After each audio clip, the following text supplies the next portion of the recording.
You don't feel successful. You don't feel accomplished. You don't even feel proud most days. You feel tired. You feel behind. You feel like everyone else received a guide that you never got. So you look at your life and reduce it to what's missing, what didn't work out, what you haven't became yet, and quietly, almost automatically, you tell yourself you're not doing enough, but you're doing better than you think you are. You're evaluating your life when standing in the middle of it. You're too close to see progress clearly. When you live something every day, it stops feeling like movement. It just feels like survival. You don't see the distance because you're measuring yourself against an imagined version of where you should be, not where you actually started. You forget how uncertain you were, how much you didn't know, how fragile things felt. You didn't arrive here effortlessly. You moved through the confusion, doubt, fear, and pressure. That counts, even if it doesn't feel impressive. You didn't start this chapter rested, confident, and whole.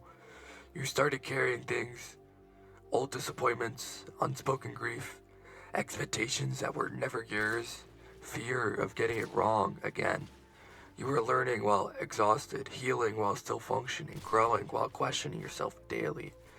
Progress made under weight still counts. Sometimes it counts even more. There were seasons where you weren't building anything visible. No milestones, no big wins, no external progress. Just getting through the day. And now you look back at the time and think you wasted it, but you didn't.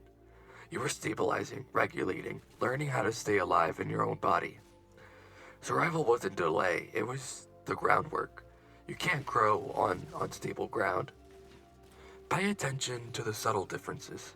You don't react the same way anymore. You don't spiral as fast. You don't chase closure from people who can't give it. You pause. You reflect. You choose your battles. No one sees that, but it changes everything. That kind of growth doesn't announce itself, it just slowly reshapes your life. You realize things quietly, old dreams that no longer fit, relationships that required you to shrink, standards that kept you exhausted. You didn't celebrate it, you didn't make it post about it.